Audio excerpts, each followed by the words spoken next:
Hey everybody, welcome back to my channel. This is Horror Trans. My name is Stephanie Bree. I am a transgender woman and I talk about all things horror. And today we're doing horror icons and we're talking about a legendary horror iconic filmmaker you may have never heard of named Dario Argento. So who is Dario Argento? Dario Argento is one of the big three um, Italian horror filmmakers. You know, the Giallo crew. You have Mario Bava, you have Lucio Fulci, and you have Dario Argento. Argento is the more famous of the three, I would say, but that's neither here nor there. The thing about Argento is oftentimes he's like Steven Spielberg. Oftentimes he's the producer, behind the scenes, the money man, the decision maker. And then other times he's the director, you know, the the man with a plan, getting shit done. So there are a lot of films that are produced by Argento that you may have seen that you didn't know were Argento films. And there's a lot of films that are directed by Argento that you may have never heard of or you've seen and you didn't know they were directed by Argento because his movies they do have a aesthetic to them. I've already reviewed a handful of them on this channel. Some good, some not as good.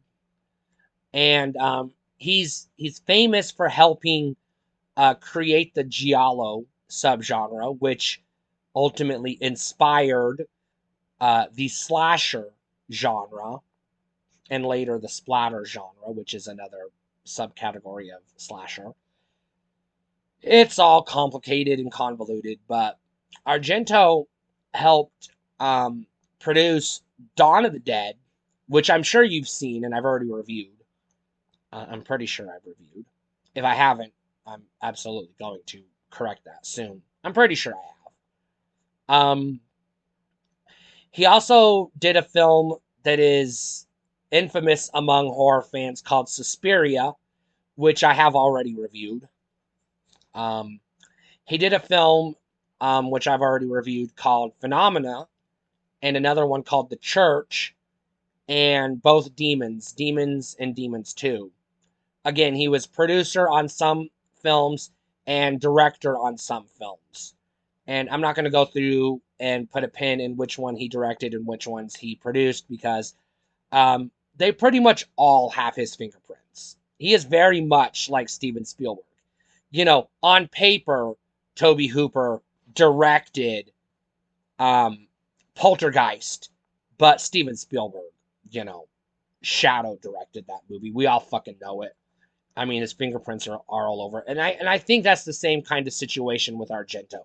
I don't know if he's as blatant as a shadow director as Spielberg was on Poltergeist, allegedly, but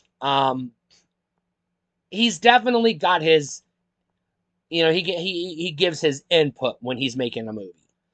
Um, whether it's Suspiria or The Church or Demons, you watch it, and even if he's not the one directing the camera, you can tell he's influencing the person directing the camera. He's definitely has a say in what goes on in the movies he's involved in. Argento, um, like I said, he's an Italian filmmaker, um, which, like Bollywood, Italy has like Italy. I would say Bollywood and Italy are the two um, countries whose films are closest on the level of quality and international reach as Hollywood. Other countries, it's like their movies are popular in their homeland, and then sometimes they cross the pond or whatever. But Italian horror films definitely have a worldwide reach, as do like I said, Bollywood films. So yeah, the Italian horror filmmakers are definitely well known among horror fans, and Argento was one of the better ones. Um, the man ain't perfect. I mean, fucking who is, obviously. Um, but I am going to tell you right now, it's a safe bet that if his name is attached to it, whether he produced it, wrote it, directed it, or had a cameo, if his name is attached, it's a safe bet you're going to enjoy this movie.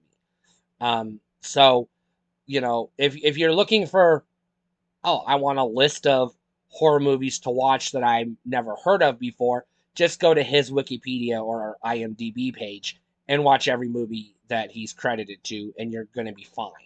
You're not going to be disappointed. That some are better than others, but like I said, you're really not going to be disappointed. He is the master of Italian horror cinema.